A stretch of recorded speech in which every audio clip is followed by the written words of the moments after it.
Class 8। आज आपका हम चौथा चैप्टर शुरू करने जा रहे हैं।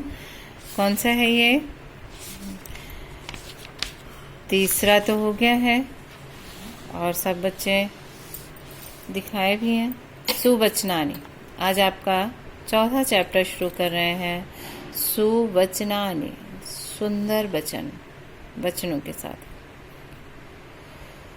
सुखार्थिनो कुतो विद्या, विद्यार्थिनो कुतो सुखम। सुखार्थी व त्यजेत विद्या, विद्यार्थी व त्यजेत सुखम।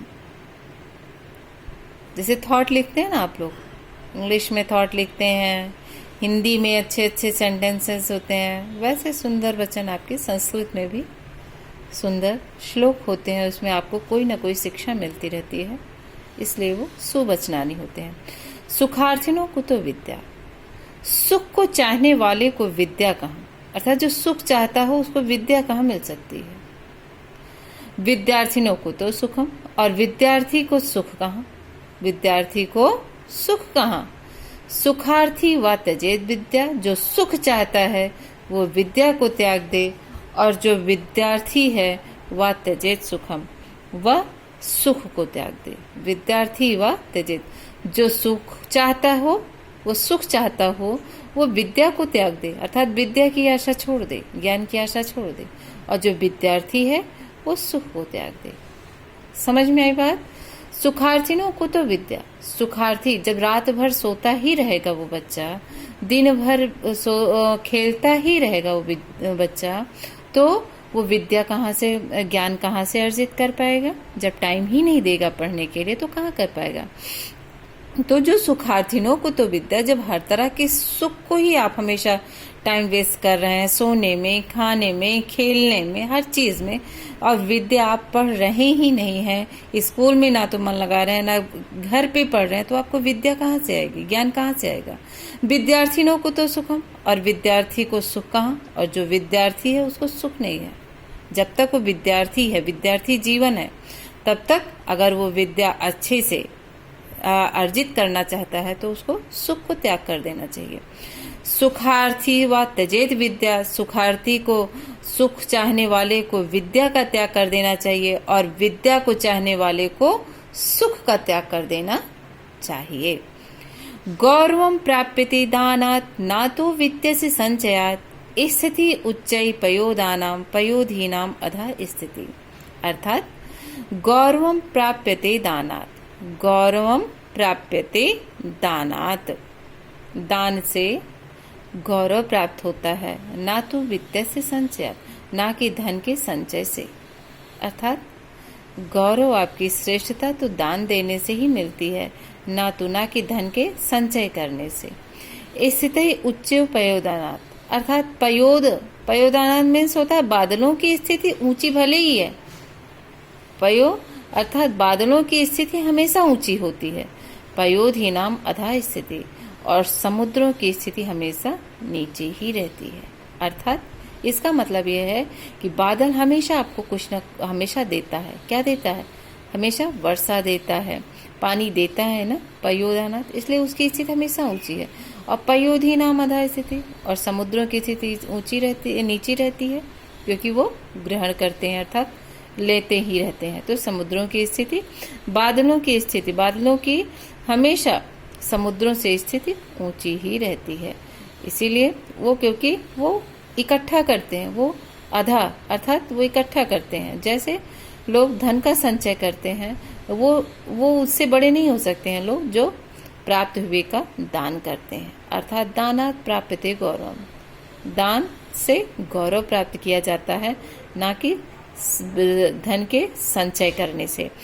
स्थिति उच्चै पयोदानाम, अर्थात बादलों की स्थिति हमेशा ऊंची होती है और समुद्रों की स्थिति हमेशा नीची होती है, क्योंकि बादल हमेशा वर्षा को देता है, जल को देता है, और समुद्र हमेशा जल को संचित करता है, अर्थात इकट्ठा करता है। तो देने वालों की स्थिति क्या हो गई? इसमें श्रेष्ठ हो गई। दुर्जनः सज्जनः भूयात्, सज्जनः शान्तिमाप्नुयात्, दुर्जनः सज्जनः भूयात्, दुर्जनः सज्जनः भूयात्। दुर्जन सज्जन बने और सज्जन शांति को प्राप्त करते हैं। दुर्जन से सज्जन बनना चाहिए, अर्थात होना चाहिए। और सज्जनता क्या लाती है? आपको शांति प्राप्त कराती है। शांति मुंचेत बंधनेभ्यः, और शांति आपको बंधन से मुक्त करती है। मुक्तः च अन्यायान विमोच्यते, और मुक्त, और जो मुक्त हो जाता है वो अन्यान विमोच्यते, वो दूसरों को भी मुक्ति करता है। अर्थात जब वो अच्छा बन जाएगा तो दूसरों को अच्छाई ही तो बांटेगा। तो जो मुक्त हो जाता है, जो सारे बंधनों से मुक्त होगा, वो दूसरों को भी विमोचयेत, अर्थात मुक्त करे। सज्जन दुर्जन दुर्जन सज्जन बने हों और सज्जन शांति को प्राप्त करें। शांता मुच्चेत बंधनेभ्यः, और शांत लोग शांति से बंधन को मुक्त हों, अर्थात शांत जो है वो समस्त बंधनों से मुक्त हों। और मुक्त चाह अन्यान, और जो मुक्त हो गए हैं, जो मुक्त सारे बंधनों से, वो दूसरों को भी अन्यान, दूसरों को भी मुक्त करें। ठीक है, अर्थात हम अच्छे बने और दूसरों को भी अच्छा बनाएं। अब क्या कहा गया इसमें कि विद्या क्या नहीं, अर्थात अच्छी संगति। अगर आप बुरी संगत में पड़ जाते हैं तो हमेशा बुरा ही सोचते हैं या बुरा ही करते हैं, और अच्छी संगत में करते हैं या अच्छे लोगों का साथ पकड़ते हैं तो आपकी मानसिकता हमेशा अच्छी होती है और आप अच्छा ही करते हैं। यही बात इस श्लोक में कहा गई है कि जाड्यन धियो हरति, जाड्यन धियो हरति, मस्तिष्क की अर्थात दिमाग की मूर्खता को हर लेती है। सिंचति वाची सत्यम, और वाणी को सत्य से सींचती है, और वाणी को सत्य से सींचती है। मनोन्नति दिशति, अर्थात मनोन्नति, मन को उन्नति प्रदान करती है और दिशाओं में उन्नति बनाती है। पापम अपाकरोति, पाप को दूर करता है, पाप को दूर करती है। चेतः प्रसादयति, मन को प्रसन्न करती है। दिक्षु, दिशाओं में तनोति कीर्तिम, यश को फैलाती है। सत्संगति, ये अच्छी संगति, कथय किम ना करोति पुष्राम, अर्थात अच्छे लोगों की संगति क्या नहीं करती है, अर्थात सब कुछ करती है, सारे अच्छे कामों को करती है। मतलब जाड्यम धियो हरति सिंचति वाची सत्यम, जाड्यम आपकी मूर्खता को दूर करती है, हर लेती है। सिंचति वाची सत्यम, आपकी वाणी में सत्य का संचार करती है। पनोन्नति दिशत, आपकी मनोबल को दिशति अर्थात ऊंची दिशा देती है, प्रदान करती है। पापम अपाकरोति, और पाप को दूर करता है। चेतः प्रसादयति, चेतः मीन्स मन को प्रसन्न करता है। दिशु तनोति कीर्तिम, और दिशाओं में यश को फैलाता है। सत्संगति, अच्छे लोगों की संगति क्या नहीं करता, अर्थात हमेशा अच्छा करता है। किम ना करोति पुंसाम, क्या नहीं। तो इसीलिए बच्चों हमेशा अच्छे लोगों की संगति करनी चाहिए, अच्छे लोगों के साथ बैठना चाहिए, अच्छे लोगों के साथ समय व्यतीत करना चाहिए, क्योंकि वो आपको ये देख कितनी अर्थात समस्त फलों को अर्थात समस्त लाभों को मिलता है। एक दूसरे को आप लोग सीखते हैं। अगर आप बुरी संगत में पड़ते हैं तो बुरे कर्मों को सीखते हैं। सर्पाः पिबन्ति पौनम न च दुर्बलास्ते, शुष्कैः तृणैः वन गजाः बलिनः भवति। सर्पाः पिबन्ति पौनम न च दुर्बलास्ते, सर्प पिबन्ति पौनम, सर्प पवन हवा को भी पीते हुए न च दुर्बलास्ते, अर्थात वो दुर्बल नहीं हो जाता है। शुष्कैः तृणैः वन गजा, वन का राजा सूखे तिनकों को भी घा करके वरिना भवंती, बलवान हो जाता है। कंदैः फलैः मुनिवरा, अर्थात कंद फूलों को खाकर मुनिवर क्षपयन्ति कालम, समय को व्यतीत कर देते हैं। संतोषा एव पुरुषस्य परम निधानम, संतोष ही पुरुष का परम धन होता है।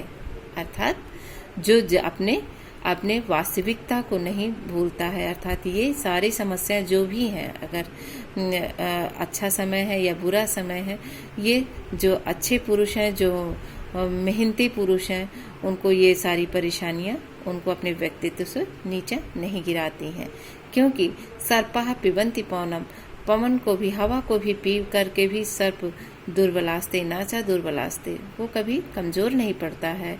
शुष्कई तृणई वन गजाः, और वनों का राजा भी सूखी घास खा करके बलिना भवन्ति, बलवान होता रहता है। कंदई फलई मुनिवरा, और मुनि श्रेष्ठ जो ऋषि मुनि होते हैं वो वन के कंद मूलों को खा करके क्षपयन्ति कालम अर्थात समय को व्यतीत कर देते हैं। संतोष एवं पुरुषस्य, और संतोष ही पुरुषों का परम निधान धन होता है, अर्थात संतोष ही पुरुष का श्रेष्ठ धन होता है, जो कभी न कभी उनको श्रेष्ठ स्थान दिला देता है या संतोष दिलाता है। प्रारभ्यते न खलु विघ्न भय नीचे, यहाँ पे काम होता है कि कुछ लोग तो होते हैं जो डर के ही मारे वो नीच कहे जाते हैं, जो डर के मारे किसी काम को शुरुआत ही नहीं करते हैं। जब आप शुरू ही नहीं करोगे तो उसमें सफलता और असफलता की कोई बात ही नहीं होती, इसके लिए आप तो सबसे ज्यादा कमजोर हो। और जो बीच वाले होते हैं वो विघ्न पड़ जाने पर वो बीच में ही रोक देते हैं, डर जाते हैं, अरे हमसे अब नहीं होगा। तो ये लोग मध्य वाले होते हैं, ऐसे भी नहीं बनना है। आपको क्या बनना है? उत्तम जना, उत्तम लोग होते हैं, उत्तम प्रकृति के जो लोग होते हैं कि बार बार विघ्न होने पर भी जो प्रारंभ कर दिए काम, जो शुरुआत कर दिए काम, तो भले ही कितने भी विघ्न आए वो ना परित्यजन्ति, अर्थात उस काम को बिना पूरा किए नहीं छोड़ते हैं। इसी को बताया गया है कि प्रारब्धते न खलु विघ्न भयेन नीचई, जो नीच लोग होते हैं वो विघ्न के भय से अर्थात बहुत सारी कठिनाइयों के भय से न खलु निश्चय ही वो काम को प्रारंभ ही नहीं करते हैं या कुछ करते ही नहीं है, आलसियों की जैसे पड़े रहते हैं। अप्रारभ्य विघ्नवीता विरमन्ति मध्या, और जो मध्य के लोग होते हैं वो क्या करते हैं? विघ्नों के डर से प्रारंभ हुए काम में विघ्नों के डर से बीच में ही रोक देते हैं, विरमन्ति रोक देते हैं। विघ्नई पुनः पुनरपि प्रतिहन्यमाना, और बार बार विघ्नों के होने पर भी हन्यमाना अर्थात दुखी होने पर भी जो उत्तम लोग होते हैं प्रारब्ध ना परित्यजन्ति, जो शुरुआत कर दिए जिस काम की उसका जब तक पूरा नहीं कर दिए तब तक उसको त्याग नहीं करते हैं। ये किसका लक्षण है? उत्तम लोगों का लक्षण है। और जो नीच लोगों का होता है वो तो डर के मारे किसी भी श्रेष्ठ काम को करते ही नहीं है। जब कोई भी काम हो उसमें विघ्न बाधाएं तो आती ही हैं अच्छे कामों में, तो उसको भय से छोड़ना नहीं चाहिए। और जो मध्य के लोग होते हैं वो प्रारंभ तो कर देते हैं लेकिन बीच में अनेक विघ्नों के आने से वो बीच में ही छोड़ देते हैं।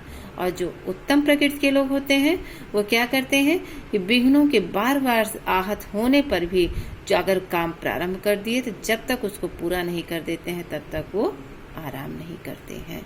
ये उत्तम प्रकृति के लोगों का लक्षण है।